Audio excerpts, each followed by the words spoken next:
Good evening, everyone, and we're really grateful you could join us for this evening's webinar. My name is B.J. McManama. I'm a descendant of the Seneca peoples who called these lands home for countless generations. I'm an organizer for the Indigenous Environmental Network, and my family and I call North Central West Virginia home. And I'm here this evening to speak for my family, my friends, and my community. Before we begin, I'd like to take a moment to honor the original peoples of the Ohio River Valley and the greater Appalachia area. The culture and history of this very diverse and rich ecosystem has, and for now, continues to provide us with all that we need to live healthy and productive lives. We all share the history and heritage of the Seneca, Mingo, Shawnee, Cherokee, and many other nations that unfortunately have been long forgotten. Their contributions they gave us to the lifeways they taught the new people that helped them to survive and thrive in these regions, and why we're all here today. I offer my gratitude and thanks to the organizers of the A to Z Plastic event, and I, along with everyone involved tonight, send good mind out to everyone attending, and we hope that you and loved ones are and remain well during these trying times. Tonight we're here to begin the A to Z Impacts of Plastics digital series, and we continue the process of building a connected base of frontline communities, the people along the Ohio River Valley, which includes a large portion of Appalachia, and to address regional and worldwide threats from the petrochemical industry.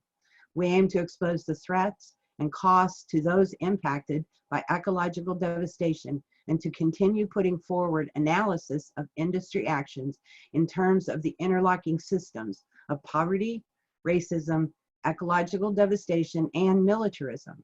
We intend to engage and build a strong coalition of people who have and who have not yet felt a visceral connection to the struggle between promoters and opponents of the Appalachian Storage Hub, the Dills Bottom ethane cracker, the extension of fracking in the Marcellus shale play into the next decade, and related projects, including those that maintain and expand consumer dependence on single-use plastics. During this series, we will clearly outline the detrimental consequences already being experienced in areas where the petrochemical industries are operating. We will clearly outline how plastics affect our health, the economy, environment, and climate. This includes exposing the truth about how and who is impacted and who is profiting. We will discuss the erosion of democracy due to the government and industry's consolidation of control and power. We will examine the politics and reasons why the Ohio River Valley is the target area for transformation into the next big petrochemical hub. We'll also look at why this location is now in the crosshairs of this industry and the economics of an area desperate for the trade-offs, desperate for jobs and the trade-offs people are willing to make for regardless of the consequences. We will also help to foster broad public understanding of the dangers of the radioactivity in produced water from fracking operations, the destruction of clean water resources, and other key issues that put us all at risk. Our aim is to help everyone change the way they think about toxicity as well.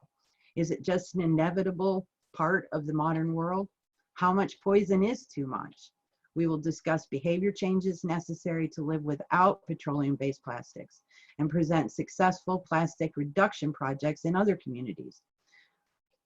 We will facilitate discussions about what we want to preserve and protect in a future society and what we want to change.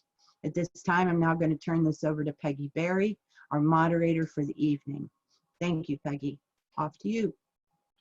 Thank you, BJ. Hi, I'm Peggy Berry, and I am a nurse advocate. I have a PhD in nursing research. I have been an advocate since 2010, mostly concerned about chemical transparency with fracking. And I get to introduce everyone, which I really am so grateful to both Ned and to Julie for talking this time around for our first session. Dr. Ned Ketyer is a prominent physician in Pittsburgh and a consultant for Southwest Pennsylvania Environmental Health Project. He has been gathering research on air quality and health impacts for the proposed ethane cracker plant near Pittsburgh. Shell Chemical Appalachia LLC expects the Beaver County cracker plant to be operational in the early 2020s.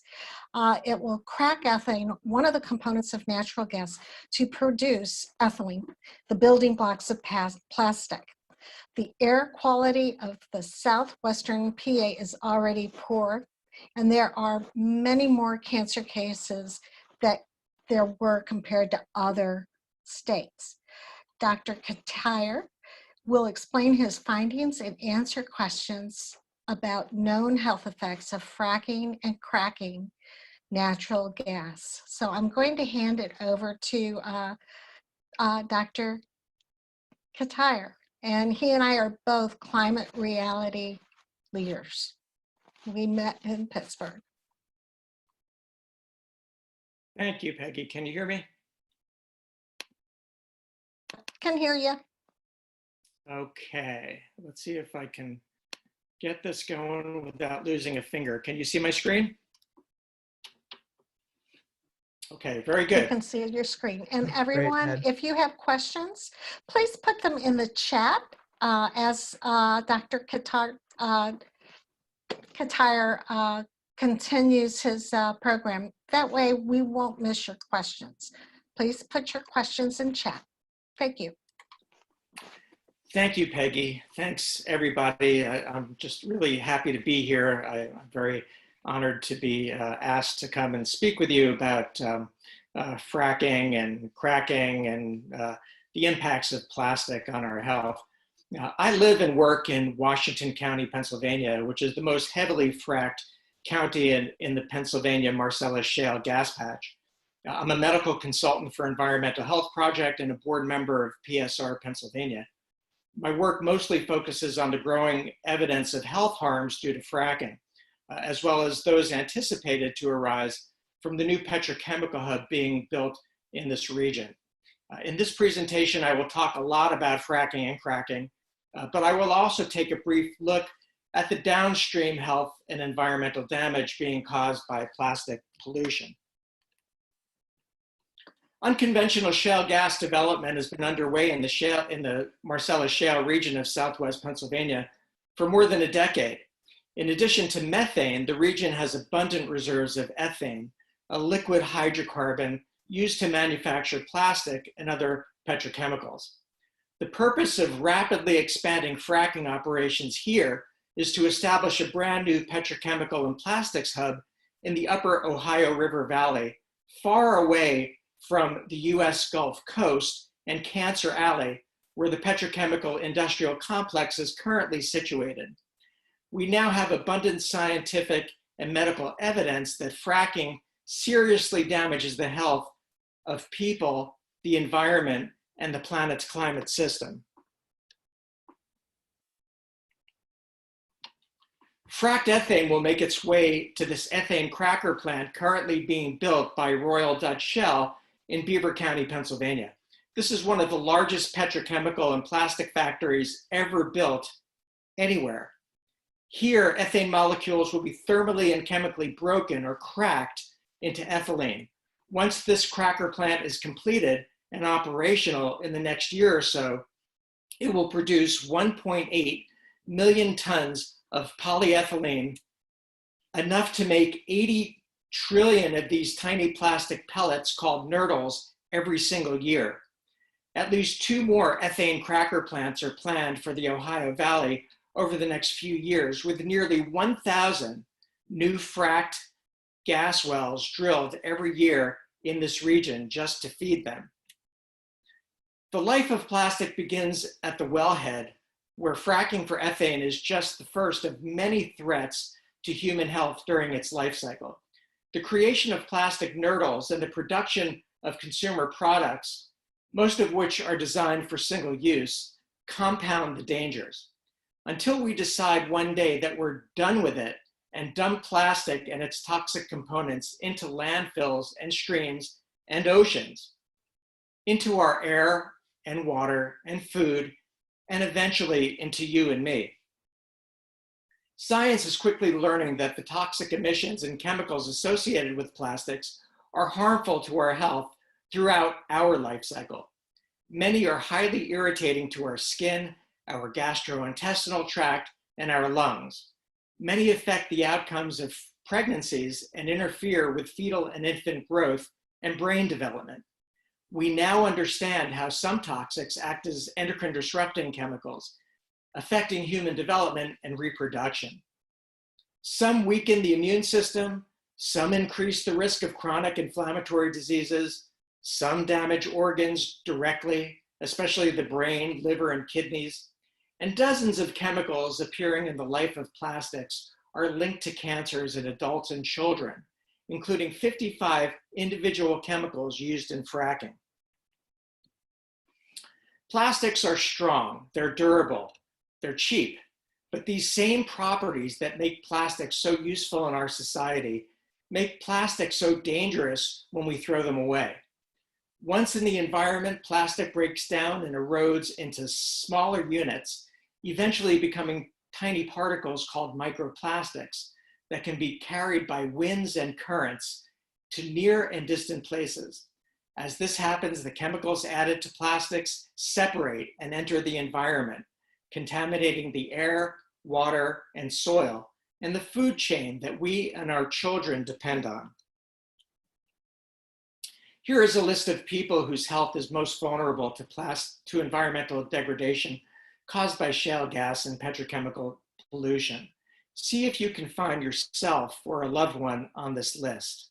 Pregnant women and fetuses are at risk for developing complications of pregnancy and poor fetal health outcomes. The health risks to infants and children living near shale gas development is especially concerning due to the fact that their behaviors and interactions with the environment increase their chances of exposure to toxic chemicals, and because children's bodies grow and develop rapidly, making their organs more susceptible to damage from toxic exposures. Older people and those with limited financial resources are also at risk. People of color often live in environmental justice zones close to polluting industries like these.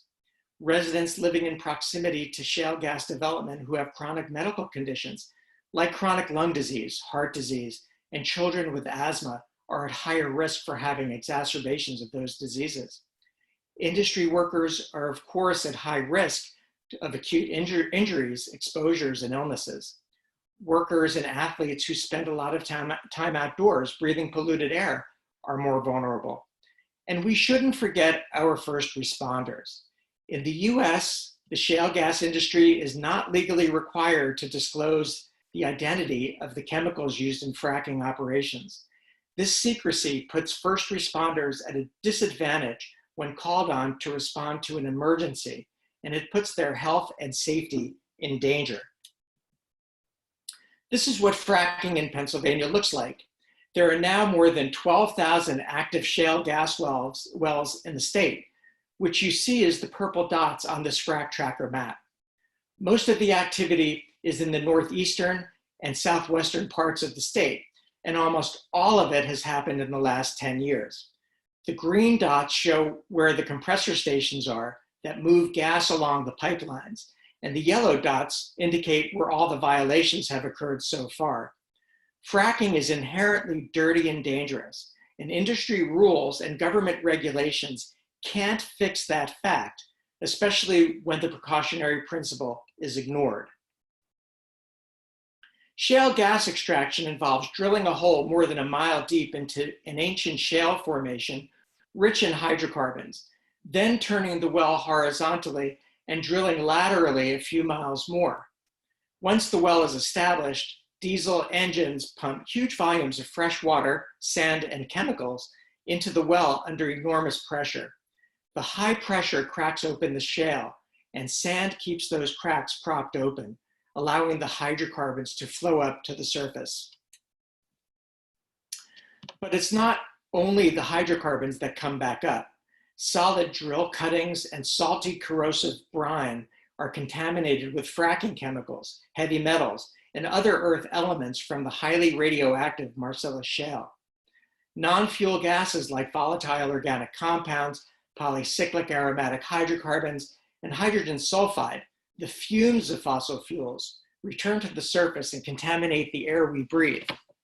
What comes back up in the form of solid waste gets trucked to commercial and municipal landfills, where it is buried. There, toxic leachate finds its way into the area's rivers and streams, where communities source their drinking water. The liquid waste, a toxic cocktail of chemicals, salts, and water-soluble radium, is disposed of in deep underground injection wells, which has been shown to contaminate water and produce earthquakes. Some of the toxic brine is even packaged and marketed to municipalities and consumers as de-icing agents and pool salts. Harmful pollution is generated at every point of fracked gas infrastructure, from the teeming diesel truck traffic servicing the super well pads that hold dozens of gas wells on them, and from the toxic and radioactive waste that is generated at the wellhead and must be disposed of. Pipelines scar the landscape and occasionally leak and spill their contents. Compressor stations move gas along pipelines while emitting copious volumes of air pollution like ozone-forming nitrogen dioxide and VOCs. And pollution continues at shale gas refineries that process the hydrocarbons. From there, pipelines direct fracked gas to local cracker plants, as well as to LNG export terminals and distant countries with an insatiable appetite for single-use plastic. Keep in mind, all this drilling and fracking is happening near where people live and children play. The well pads and the pipelines, compressor stations, and processing facilities are all operating around where children go to school. This school campus in rural Washington County, Pennsylvania, is surrounded by 5 well pads and other infrastructure. The closest well pad you see on the left is 900 feet from this school's driveway, 900 feet from the only entrance and exit into and out of this school's campus. And fracking is happening around where children play. I don't think any parent, and certainly no pediatrician, would look at this photograph and find it acceptable in any way. Because they are growing and developing rapidly, children are more vulnerable to environmental toxics. Most of the emissions coming from fracked gas and petrochemical infrastructure is invisible.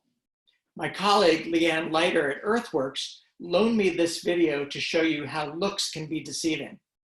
This is a compressor station in rural Washington County. So here we are in the middle of the afternoon. You can see everything in and around the compressor station looks clean and quiet. There's no smoke, no emissions that you can see. But the expensive infrared FLIR camera that Leanne uses shows us what our eyes can't. Prodigious volumes of volatile organic compounds and hydrocarbons coming out of that building. So that's a compressor station, and what you see, it looks like smoke, but you saw there was no smoke in the visual images. But with the FLIR camera, these emissions coming out are pretty extensive. This is in the middle of the day, 3:21 p.m. But the FLIR camera makes it look like nighttime. But don't be fooled. These are daytime emissions in broad daylight. And it really is remarkable.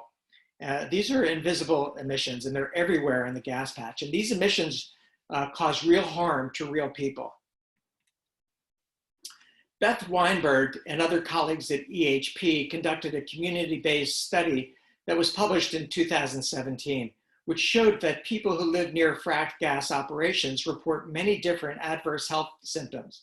Sleep disruption is often the result of the nonstop truck activity, noise, and light while a well is being drilled and fracked. Headaches and throat irritation are also widely reported. Stress and anxiety are common side effects of living near fracking sites. Some of these symptoms look like nuisance complaints, but when people are exposed to this level of emissions over months and in some cases years, these acute symptoms of exposure and stress can become chronic medical problems. The risks and harms of fracking are well known and well documented in the 6th edition of the Fracking Science Compendium, published in 2019 by Physicians for Social Responsibility and concerned health professionals of New York, a state which has successfully banned fracking. This report is available online, and there are more than 1,700 peer-reviewed studies and investigative reports that found no evidence that fracking can operate without threatening public health directly or without imperiling climate stability upon which public health depends. The evidence is in. We've learned a lot since fracking began more than a decade ago. Fracking is a proven threat to drinking water. The evidence is in. Air pollution follows fracking because it is produced at every point of operations. The emissions released into the air during fracking, cracking, and beyond are dangerous to our health in many ways. More than 170 fracking chemicals have been shown to be harmful to health. Some are known to irritate the lungs, the gastrointestinal tract, and the skin. Dozens of fracking chemicals are known to cause cancer, and many more act as endocrine disrupting chemicals that harm health. Silica dust released from frac sand can potentially cause silicosis and lung cancer, especially in exposed workers. VOCs are the fumes and vapors of fossil fuels and are abundant in shale gas. Benzene is known to cause cancer in children and adults. Toluene exposure can result in permanent neurologic damage. Polycyclic aromatic hydrocarbons are another dangerous component of shale gas. Some of these act as endocrine disrupting chemicals, which interfere with hormone functions in the body, especially the growth and brain development of infants and children. In adults, exposure can lead to cancer. PM 2.5 is fine particulate matter. It is invisible, yet its damaging effects are quite large. There are abundant medical studies now showing that exposure to PM 2.5 can complicate pregnancies and result in developmental disabilities in children. Chronically breathing fine particulate pollution can cause sickness and death from heart attacks, strokes, and chronic diseases like COPD. It worsens asthma in children. Breathing PM 2.5 pollution is known to cause lung cancer and bladder cancer, and it's linked to other types of cancer in adults. And new research reveals that people who chronically breathe fine particle pollution may have poorer outcomes when infected with novel coronavirus. Carbon monoxide from diesel exhaust and burning shale gas on and off well pads is toxic to every human who breathes it. Carbon dioxide is the principal greenhouse gas responsible for global warming and climate change. Nitrogen dioxide pollution occurs at every point of petrofrac development, especially at compressor stations. Abundant nitrogen oxides combined with abundant VOCs in the presence of heat and sunlight to form ground level ozone, which reduces every person's lung function. The Marcellus Shale is highly radioactive. Radon gas has been shown to collect in basements and crawl spaces in homes near fracked well pads. Radon, as you know, is a major cause of lung cancer in non-smokers. It's the leading cause of lung cancer in non-smokers. And finally, large volumes of methane leak inadvertently and are vented on purpose into the atmosphere during fracking operations. Methane is an extremely potent greenhouse gas, trapping heat in the atmosphere 86 times more effectively than carbon dioxide over a 20-year time frame. It has been determined over and over again that methane leaks like crazy from fracked gas infrastructure. Instead of being a bridge fuel to a cleaner and more sustainable energy future, fracked methane is actually the highway leading to climate catastrophe. The evidence is in. We know that living near fracking sites raises the risks for pregnant women. Low birth weights, prematurity, and birth defects are all outcomes associated with pregnant women living in proximity to shale gas wells. The consequences of some of these impacts persist throughout the course of a child's life. The evidence is in. Living near fracking sites has been linked to asthma, rashes, headaches, and unfortunately, cancer. From 2008 to 2018, in 4 heavily fracked counties in southwestern Pennsylvania, 2 Pittsburgh area journalists uncovered 27 cases of Ewing sarcoma, a very rare and frequently fatal bone cancer in childhood, and 40 cases of other rare cancers for a total of 67 rare cancers in children, teenagers, and young adults. In just one county alone, mostly rural and suburban Washington County, where I'm from, 6 cases of Ewing sarcoma and 30 other rare childhood cancers were counted. These numbers are far more than would be expected to occur in a similarly populated area over a 10-year period. And new cases keep popping up in this region. Parents, physicians, and other medical providers are very concerned that pollution and toxic waste from fracking operations may be to blame for this outbreak of rare childhood cancers. It's a plausible concern, considering that at least 55 chemicals used in fracking operations are known to be carcinogenic. In the meantime, real pain is felt in these close-knit communities and by parents who have lost loved ones.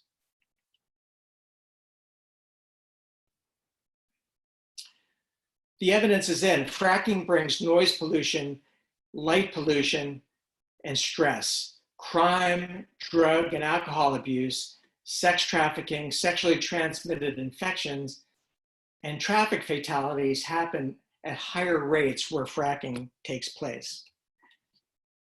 And somehow, I don't know if you can all see that nasty line on this presentation on this screen, and I don't know how to get rid of that. So we're just gonna have to go past that.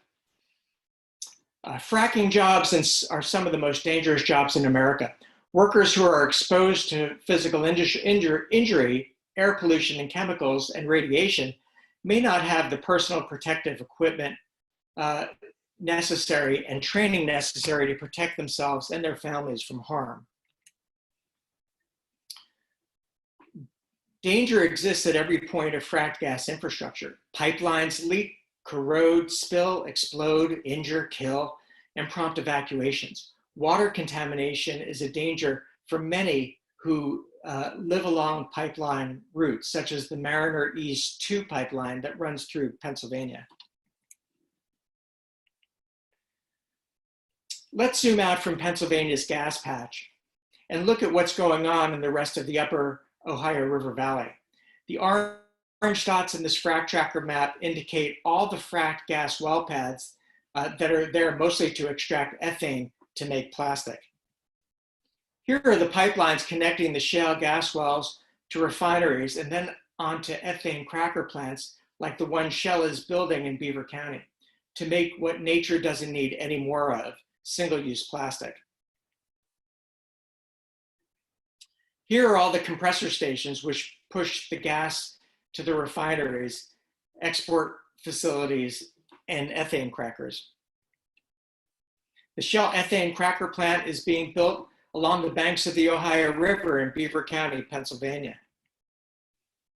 Zooming out, you can see Pittsburgh International Airport to the south. Downtown Pittsburgh sits to the southwest, about 24 miles downwind from the plant. Pittsburgh's long history of air pollution reminds us that air pollution will travel along the river valley towards downtown.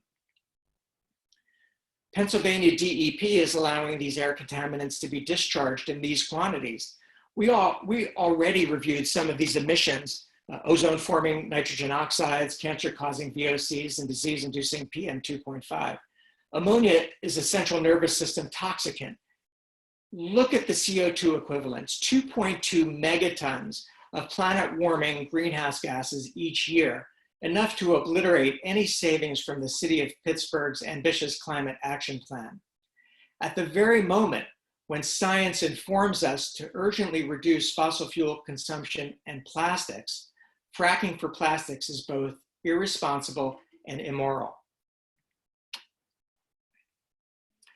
When this enormous petrochemical factory is fully operational, its emissions will settle down on shopping centers and schools, medical facilities, and health systems. 1 mile east and downwind of the cracker plant is the Beaver Valley Mall. There are shops and restaurants at the mall, and a preschool, a senior center, and a brand new cancer center directly adjacent to it. 2 miles downwind from the plant is the Community College of Beaver County, where faculty and students may find it difficult to teach and learn. Several area school district campuses are also downwind. Will student academics and athletics suffer when there is so much toxic air pollution spewing from this petrochemical plant and from the many more that are expected to follow in this future plastics hub? Will doctors and staff at the Heritage Valley Health System 3 miles away find it more difficult to provide care to their sick patients? I fear their patients may be sicker and the closer that they live and work to the cracker plant.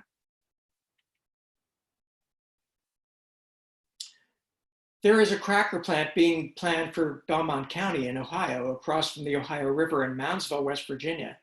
You can see the profile of permitted emissions here is similar to the Shell plant. Again, note the huge amount of greenhouse gas emissions allowed by Ohio's EPA. Moundsville sits about 2 miles east and downwind of the proposed cracker plant. The town is surrounded by hills on all sides, and its homes, schools, shopping centers, and hospital sit in a bowl where pollution from the plant will collect. It is reasonable then to ask, why are we doing this? Why are we allowing the people of Moundsville, who are living and working, learning and playing in their communities, to get soaked, literally soaked, with toxic emissions? The answer is always the same: to create a few jobs and a lot more plastic. There's another river system in the United States that Julie will take us to in a few minutes, the lower Mississippi River Valley, lined with oil and gas refineries, cracker plants, and plastics factories. This area goes by another name that everyone should be familiar with. The concern is that the upper Ohio River Valley, adjacent to the Marcellus Shale, will become America's next cancer alley in a very short time. So I've taken you from the birth of plastics at the wellhead through its developmental journey via diesel engines, pipelines, compressor stations, and refineries, to the end of the assembly line at an ethane cracker, making fully formed plastic nurdles. There is certainly a growing mountain of evidence linking the fracking and the cracking, and all the stages in between, to adverse health outcomes. Being a pediatrician who deals mostly with life from birth through the formative years, I could easily leave the story of plastic there, but sadly, there's a lot more to the story than that. More than half of all plastic on Earth has been made since 2005. Think about that for a second. In just the last 15 years, more than half of all the plastic on this planet was made. And nearly half of all plastic being produced today, the biggest share by far, consists of single-use products and packaging. This graphic from Plastic Atlas shows the common forms of plastic being produced today, along with their recycling codes. Sadly, less than 10% of all plastic ever made has been recycled, and very little plastic made today is even recyclable. Chemicals added to polymers give plastic its versatility and durability. Some chemicals make plastic thinner, others make it thicker and stronger. Some are dyes that add color. Others give plastic fire-resistant properties. In all, thousands of chemicals, different chemicals, have been used in plastic products, and very few of them have in fact been studied for health harms in workers who manufacture them, or in consumers who buy and use them. But we do know that some of the chemicals being used have the potential to cause a great deal of harm throughout the human life cycle. This brings us back to endocrine disrupting chemicals, which appear throughout the life cycle of plastics, from the wellhead to the ethane cracker, to the production line of consumer goods, to the waste stream in our environment. Every day we read more and more about how endocrine disrupting chemicals have cradle to grave impacts on health. They complicate pregnancies and fetal development, infant and child growth can be affected, and neurocognitive abilities impaired. Hormonal, reproductive, and metabolic processes are interfered with as we mature and live out our lives, since hormone disruptors are linked to the development of chronic medical conditions and cancer in sensitive organs. This is a short A to Z list of a few of the common chemicals added to plastic materials. This table is from Plastic and Health, the hidden cost of a plastic planet, and it shows what products these chemicals are found in and the known health impacts that occur from exposure to them. Most chemical additives are not bound to the polymer matrix, and they easily leach out of plastic into the surrounding environment. They seep into the air, the water, the food, and the body tissues, becoming a persistent threat to the health and well-being of humans and other life forms. Finally, when plastic outlives its usefulness, most of it after 15 seconds or 15 minutes, some of it after 15 days or 15 years, and occasionally longer, it gets thrown away. Very little is ever repurposed or recycled. 40% of plastic waste is from single-use packaging. Of all the plastic that gets thrown away, 40% ends up in landfills where it degrades over time.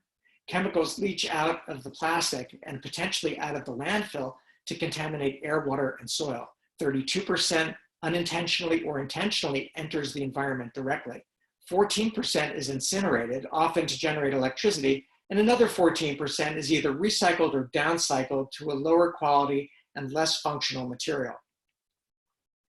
Some scientists say that by the middle of this century, there will be more plastic in the oceans by weight than fish. Fossil fuels and plastic materials have benefited humanity. Yes, that's true. But it's also true that the emissions created from extracting and burning fossil fuels and the chemical byproducts created by using them to make and then discard plastics results in an array of human diseases, severe environmental damage, a worldwide ecological catastrophe of plastic pollution, and the acceleration of global heating and climate chaos. So we are left with a choice, this choice. We can't have it both ways anymore. And looking back, we probably never could. 40 years from now, children will live in a world shaped by our choices. For our kids and our grandkids, everything depends on how wisely and how quickly we choose. Thank you, everybody. I appreciate the opportunity to speak with you. I'm sorry about this squiggly line. I imagine you're seeing that. I don't know how that occurred, but thank you very much, Peggy. Okay, Ned, please stay on. I do have some questions from the chat box. Some of them have already been answered, so I'm going to skip those. But one of my favorites, and somebody asked this, had to do with the workers in terms of the, let's see, where is it? Material safety data sheets. Does OSHA require the frac pads to have a material safety data sheet to go to the emergency room with them when an exposure occurs? That's a great question. I don't know the rules and regulations that govern worker safety on the well pad. Okay. You would hope that those sheets would be available and they would accompany the patient, the worker, to the emergency department, but I don't know exactly how that works in practice.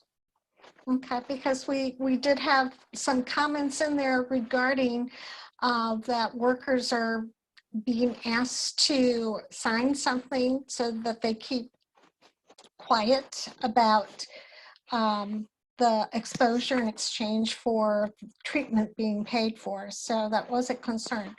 Another question was, and I think you answered this, regarding the type of birth defects seen within close proximity of fracking sites.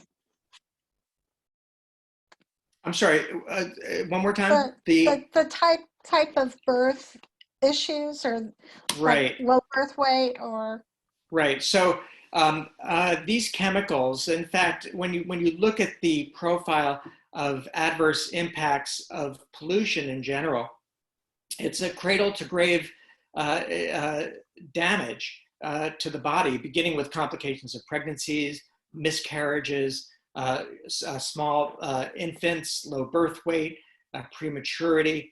There are neurocognitive problems that develop. Research recently looks at autism as perhaps being caused by pollution in the environment, but also learning disabilities, learning problems, ADHD, for example, has been shown or is thought to be associated with exposure to pollution.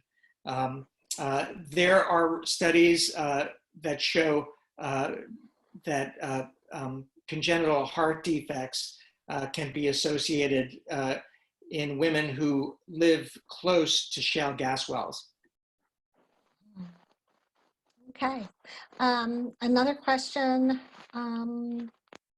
came about, and this will probably be my last question. What is the harm that occurs with farmland being irrigated with fracking water, and how that might affect the food that we eat and the animals? Do you have any information on that? You know, I know that in California, for example, they do irrigate their crops with some of the frack water. Yeah, you know, most of the nation's food is actually grown in California, so that should make us all concerned. But you know, these chemicals, they get into the water, they get into the soil, and they potentially can get into the food, and that's really concerning. I don't know what the deal with using radioactive frack water. I don't know how plants take up that radioactivity. You know, sometimes plants don't take up certain elements and chemicals, but sometimes they do. So there needs to be a lot more research into that. Definitely. Can I just, before you move on, the question about those sheets that on the well pad, if a worker gets injured, has to go to the emergency room. Patty DeMarco writes, the worker may not know what they were exposed to. Proprietary information to protect company secrets. Yes.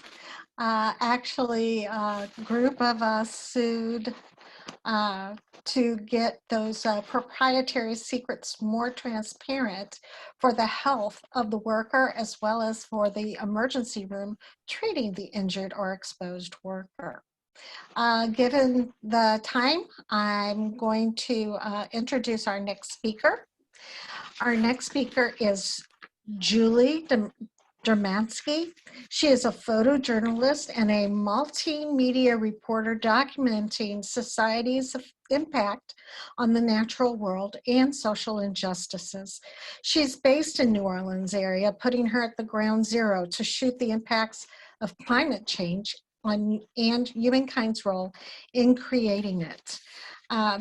She is also an affiliated scholar with Rutgers University Center for Study of Genocide and Human Rights, and a recipient of the National Endowments for the Arts grant. Her photographs have been published in multiple magazines: The Atlantic, Al Jazeera, The Guardian, The Weather Channel, NBC, The Times of London, and the New York Times, Washington Post, Daily Beast, Bloomberg, BuzzFeed, Reveal, Landscape Architectural Magazine, and the Virginia Quarterly, among others. And her multimedia reportage appears regularly on DeSmog, an independent environmental news site. I am really looking forward to Julie's presentation. Thank you. Oh, yours, Julie. Well, thanks. First, I have to get into that screen sharing mode. So let's see, exit.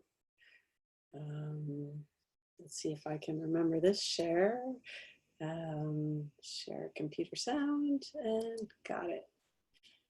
Okay, so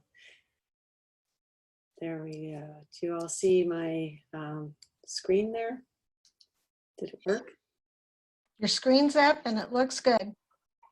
Okay, so let's see. I had to do one more thing to go into the full screen, and that is the green button there. Okay, so this is my first Zoom presentation, so a little bit nervous here, but I don't have to do myself much because you seem to have nailed it. I'm an artist turned environmental journalist. After years as a studio artist, I kind of gave up my studio, stopped painting and sculpting, and turned to photography. My first project was about dark tourism, and I went to a bunch of genocide sites around the world that have been turned into museums, and other sites where mankind has perpetrated injustice. And those are now kind of all tourist sites like Robben's Island in South Africa, where Nelson Mandela was held. After that project, I shifted my focus to humankind's destruction of the environment and all things related to climate change. So I moved to New Orleans in 2007, where I've been documenting climate change impacts and the forces that make it worse. So anytime there's a big storm on the coast, I document the destruction and the recovery and the industrial pollution, as well as the ongoing growth of the petrochemical industry here. So the first image you're looking at is from post-Katrina, and this site remained for 9 years, just about, after the storm. So these are just a couple that show kind of what it looks like after a storm. This is in Cancer Alley. This is after a 1,000-year flood. All of these 1,000-year floods, 500-year floods. Just the other day, we had one right near me that they're considering a 100-year flood. So a tornado hit about 3 miles away. So I'm always on my toes when the weather alerts go off. And then things like this. Let's see, I can move this away to play that. You know, a Christmas display like this just shows how normal society, the fence line communities are in Louisiana through the petrochemical industry. So let's see. So anyway, I wanted just to show a few images to give you a feel of the type of things that I see driving around doing my coverage.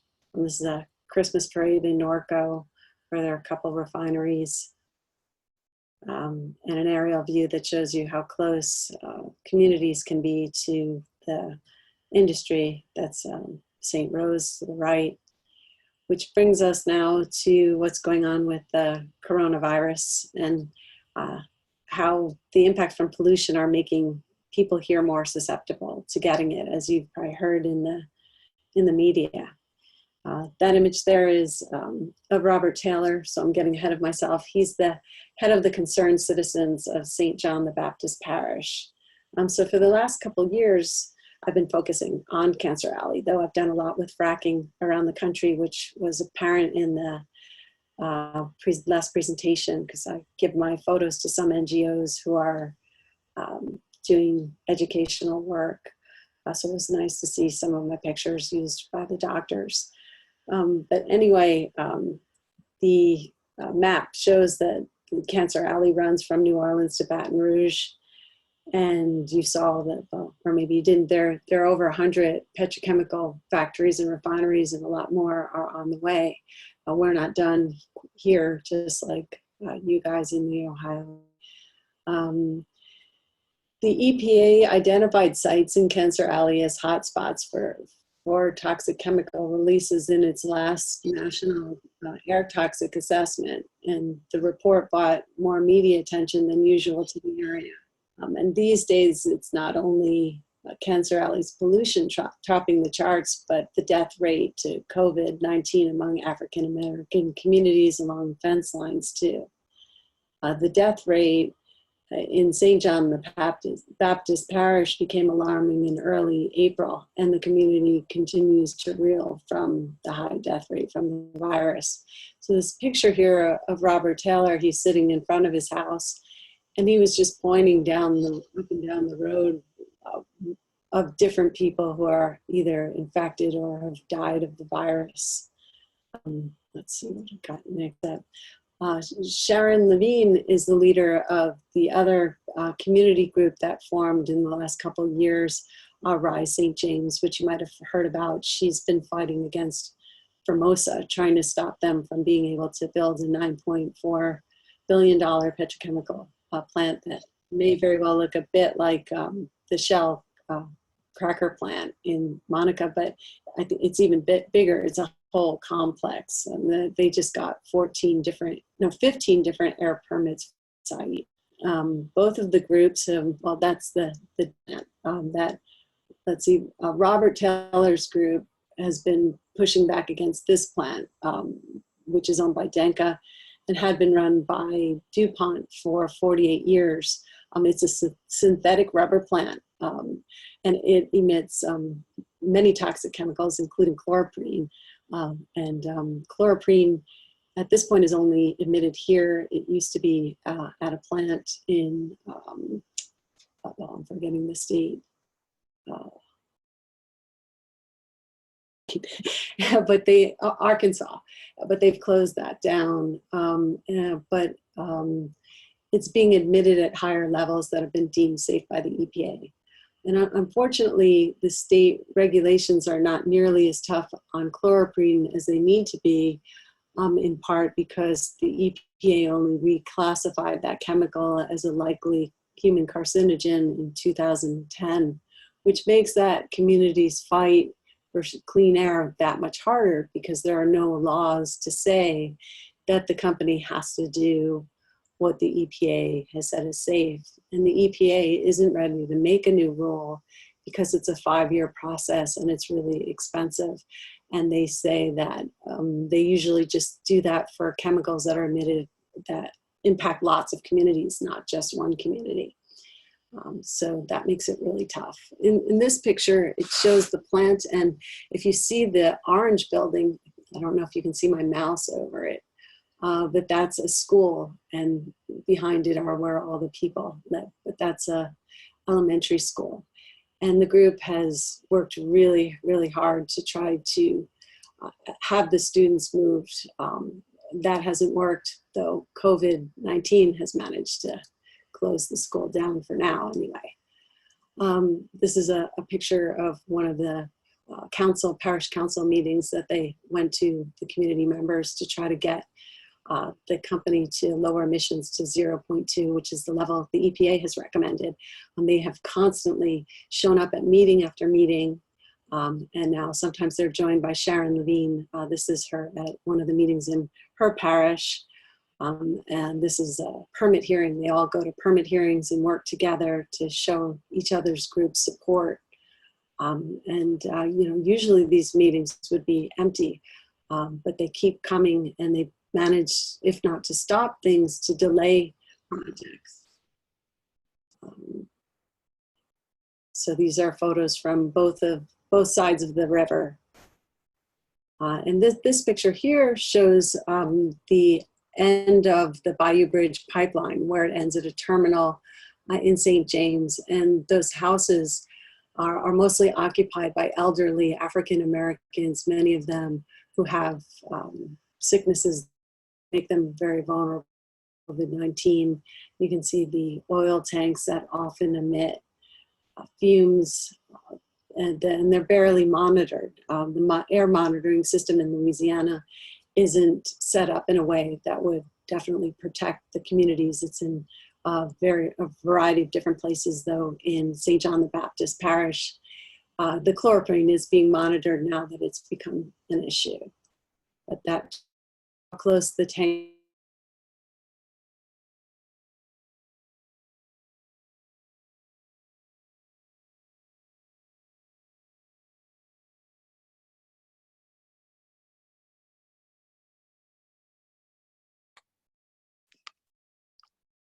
Julie, are you frozen?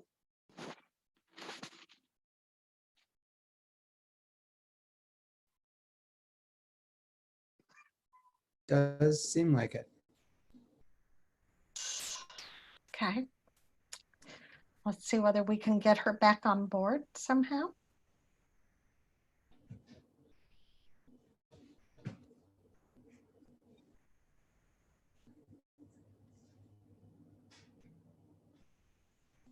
All right. I think that Julia is going to rejoin.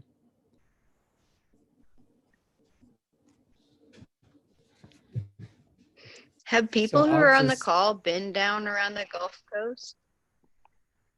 Oh, maybe she's coming back. Sorry. I have.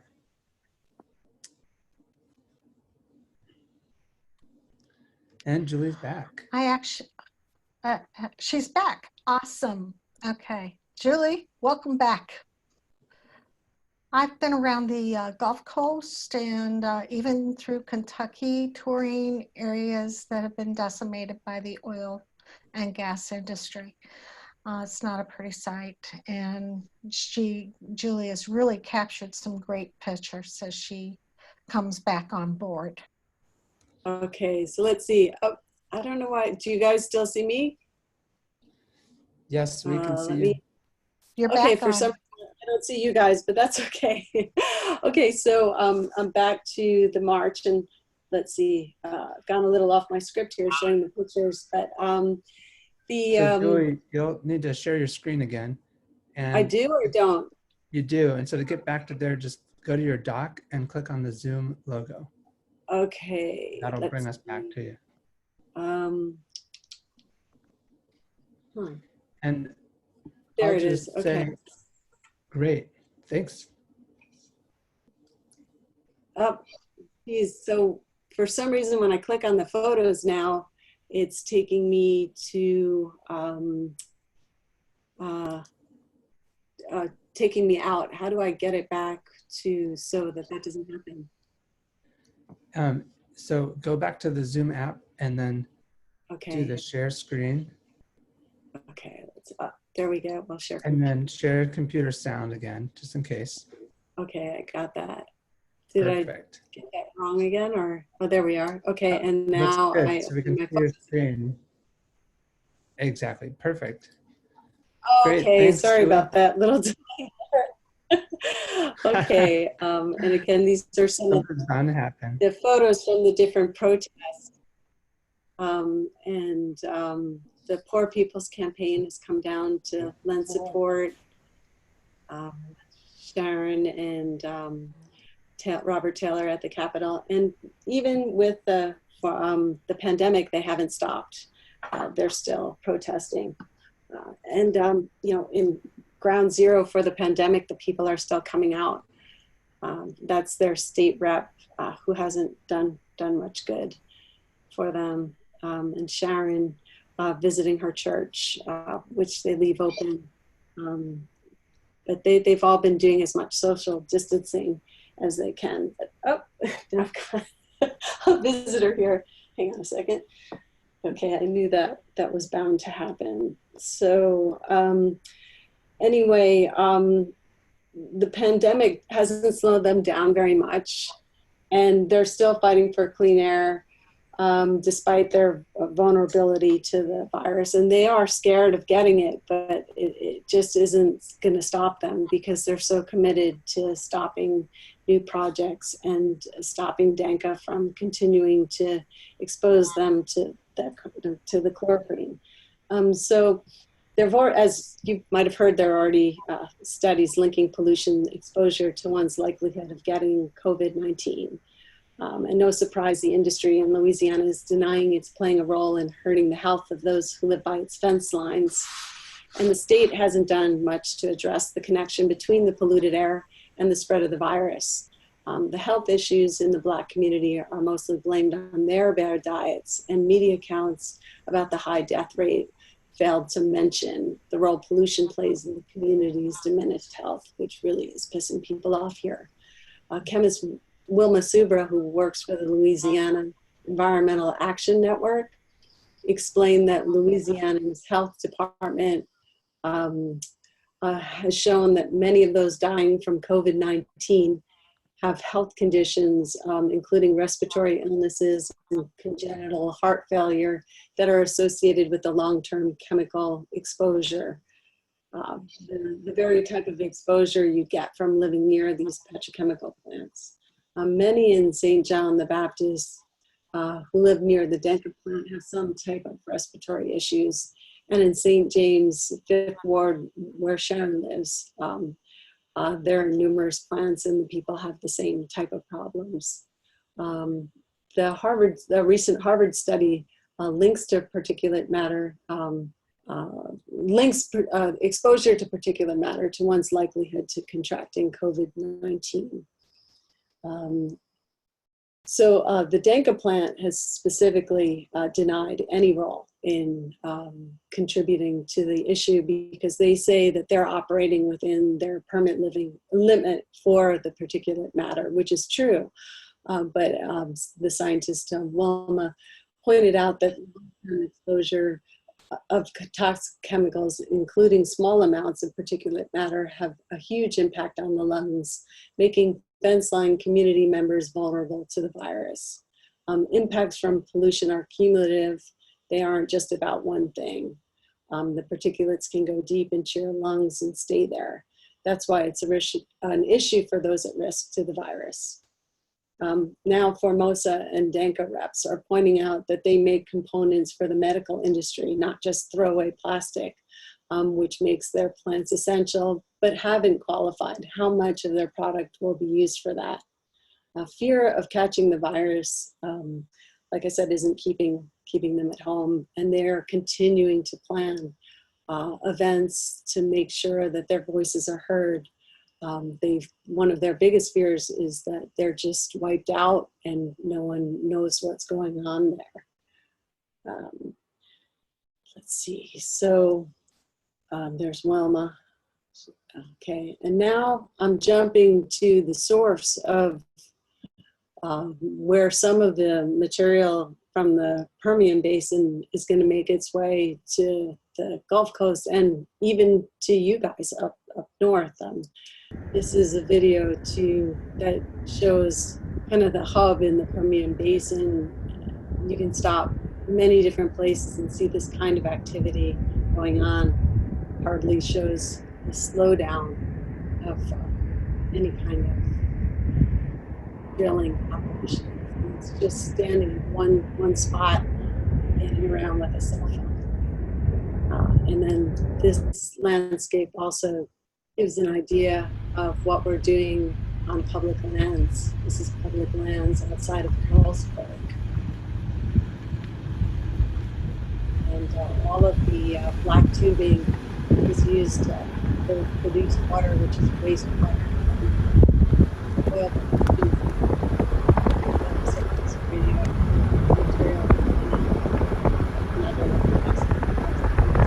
Talk louder, Julie. Oh, sorry. There we go. I got that going. Get that video to the end there. That just wanted to give you an idea of what's going on out there. One of the first places I went out there twice this year before the pandemic, or actually at the start of the pandemic was my last trip, early March. And I found where the Permian Highway pipeline is being built now, and this is an image of that. And it's going down from the basin through Texas's, some gorgeous land in Texas near Austin, and to the coast. And I know people are still fighting the pipeline, but you can see pictures of it being built in March. And then these other pictures are just random pipelines that I don't know whose pipeline they are. I met a worker from Exxon who told me one of the pipelines being built is to tank battery site. So there was all kinds of construction that I'm showing you going on just at the start of March. And let's see. And then along with the pipeline construction, you can find all kinds of flares. They're everywhere. And you see this one next to a community and one next to playground. And then here's a slide from one of Earthworks. It's Sharon Wilson who's using that optical flare camera that Ned was talking about. If you could say something about this place, that'd be good. Okay, this is a flare that is unlit again.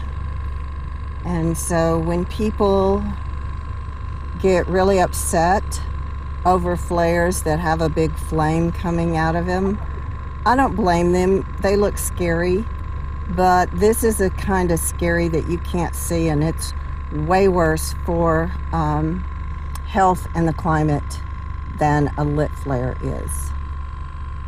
And which site is this? This is MDC Texas operator Seattle Slough. Seattle Slough. So Sharon's been documenting sites through the Permian Basin for the last couple of years, and she follows up with complaints to the regulators and hopes for action. And she took me to meet this one family outside of Carlsberg that had the unfortunate accident of a pipeline blowing up across the street from them and spraying them and their house with produced water. And it's an example of, kind of double tragedy. Here you have people who have been exposed and they haven't yet to receive the help that they need. It's always hard to find a lawyer when you're in a situation like this, because most of the lawyers have represented or represent oil company interests. So there are very few independents that would be able to help them. And their chickens were contaminated, so they can't eat the eggs. And then here comes a pandemic, and some of the food that they would be able to sustain themselves on, they can't even touch. So that's kind of a tragic story there. And I did make it up to the Shell cracker plant last November to check out what was going on for myself, and had planned to already have revisited the Ohio Valley. But I'm kind of stuck here in Cancer Alley because of the pandemic. But I took some pictures too, right from the standoff clip. You can see the event there where that new Cancer Institute just opened. And it's a little hard to get away from the irony there. But even now, that would be closed or now reopening due to the pandemic.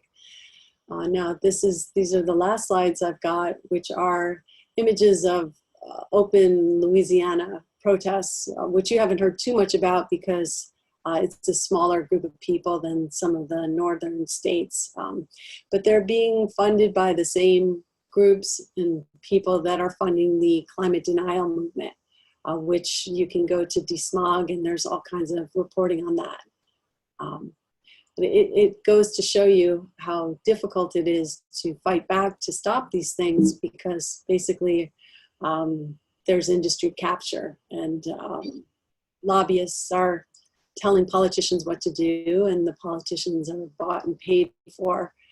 So that's one of the hurdles we have to, fight back and let logic prevail and stop things that are hurting the planet and people from being built. So that's it.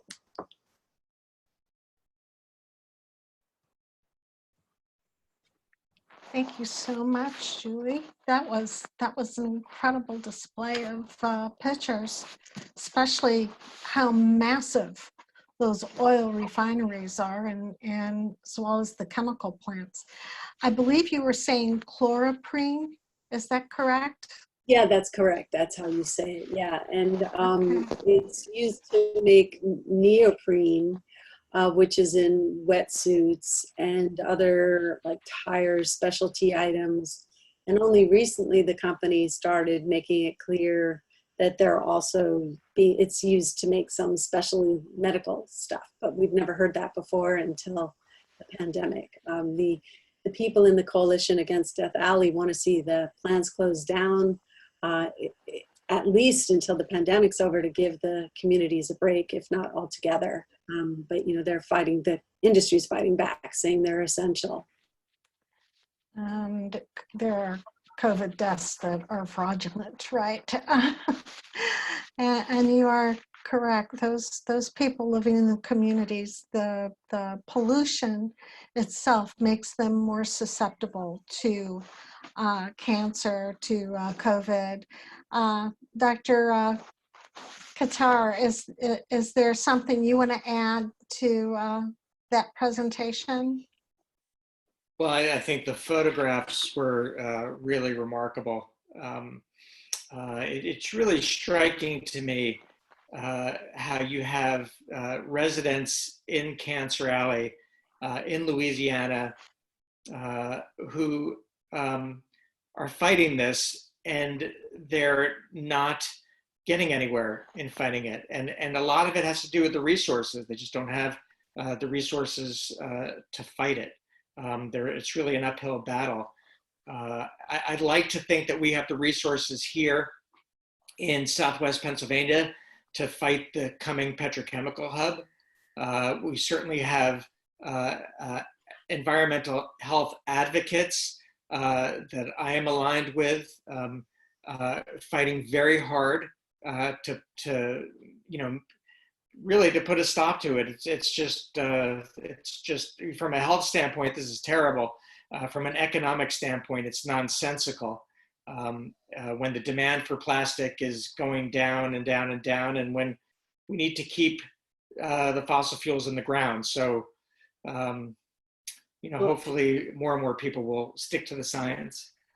Well, and there is an unforeseen consequence of the pandemic that a lot of people could have predicted were coming, but didn't, is that community has succeeded in doing is by going to the meetings and making themselves heard. They have managed to delay things. And in the course of delaying things, a couple of the petrochemical projects have pulled out altogether, or at least for now, because Trump puts on new tariffs and then it's too expensive. That happened with one of the plants that dropped out of the equation. And just last week or the week before, a company called Southern Methanol that planned to build storage tanks in St. James is seeking to get its permit renewed rather than build as planned. Their permit is about to run out. And so, even without all the resources here, running down the clock is another way to do it. But to stop that Formosa plant, Sharon's convinced she can do it, but it's going to be about a miracle because the governor here, a Democratic governor, rolled out the red carpet before the community even knew that it was planned, which is something that I found to be in common with the community in Beaver County. Not that many people knew what was coming until they actually saw it being built. And, of course, some people did, but if people really could visualize what it was going to look like, more people might have helped stop it before it started. Wow. The other thing I want to remind our participants is that there is another session on Thursday where it is going to be an incredible back and forth talking about what you learned today. There was one other question for Ned about what happens when a weather inversion hits a valley with the chemicals and the smog. Well, weather inversion is when a layer of warmer air sits on top a layer of cooler air. And when that happens, all the pollution, all the chemicals are very close to the ground, and they don't really effectively get blown away. The Pittsburgh area has had a history of weather inversions, the Denora smog event. What was that? 1949, I think. That was devastating, killed a lot of people. And we get quite a number of weather inversions in our region. We're an area of river valleys and hills, and so air pollution tends to settle in the lowest parts to begin with, and then you get an inversion, and that pollution stays there where people live and people work, where kids go to school, where kids play.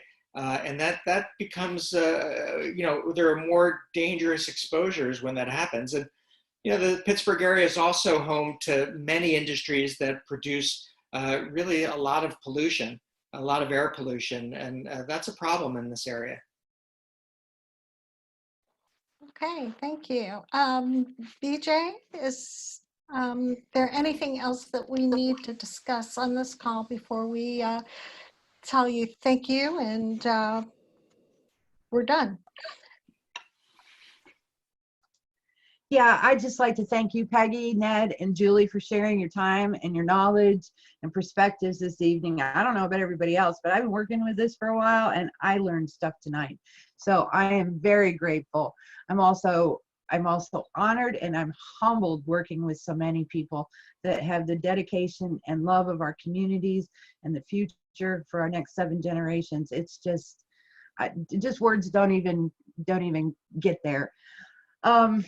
But we hope that everyone watching this tonight has gained more insight and understands why we almost work together to stop the expansion of this petrochemical nightmare, but also work to create spaces for true innovation, solutions, and a just and equitable transition to a peaceful and prosperous future for us all.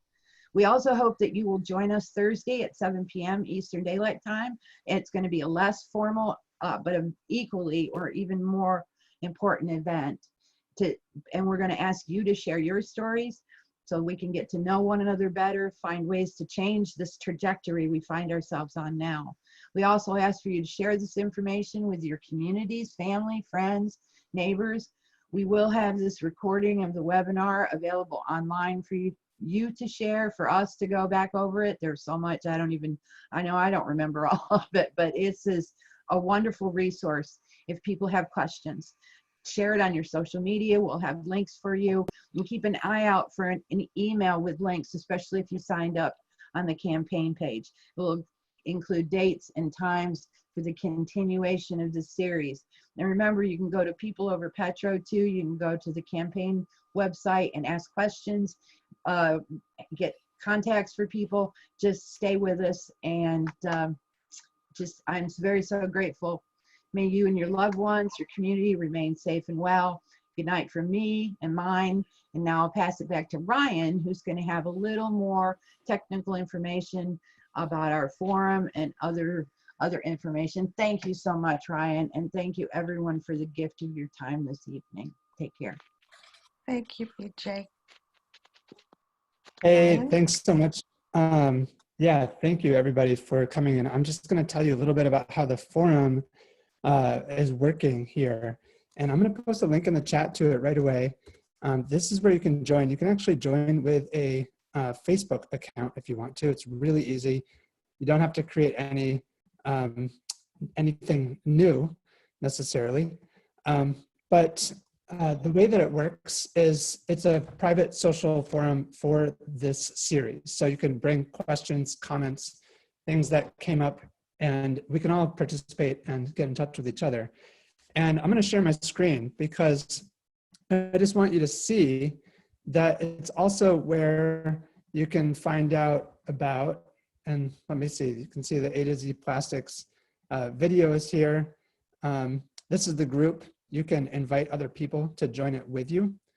And you can see now who's online from the group. There's a group chat, an all-member chat in the forum as well. And again, this is just a place to continue connecting leading up, but being part of this forum is also the way to get the reminders and the links for each of the sessions. I saw somebody in the chat posted the virtual Frackland tour, so I'll just give that a shout out. If you're in the forum, you will also see events like this. So other events from other groups in the region that are working on these issues. So hop over and check out the campaign network, and the link is in the chat. And that's my piece. So thank you so much for being here. And yeah, this has been fantastic. Thank you to all the amazing speakers. And look forward to getting the video ready and out to you as soon as we wrap this up tonight. All right. Thank you very much, Ned. Thank you, Julie. That was exceptional. Okay. Good night. Thank you. Thank Thank you very much. Thanks everybody for coming together. We appreciate it. We sure Nice do. to see you, Thank Al. you. That was an awesome start, guys. Good. Kicking it off. Good job. I'm giving you a round of applause. Yay. Thank you, Ryan, for Yeah. getting all this together. You did a great job. Thank you. So did you. Thank Like you. Reverend Barber says, stay inside, Okay. stay alive, organize, organize, organize. Thank you so much. Thank you. Good Guys. night. Thanks, everybody. See you Thursday. See you Thursday. See you in the campaign network, everybody. Hey, Ryan, before you go, is the chat going to be saved? Yep. Okay, cool. Just another technical question. You take care. Yeah. Let's stay in touch. All right. Yeah. All right. Bye, Take care, everybody. everyone.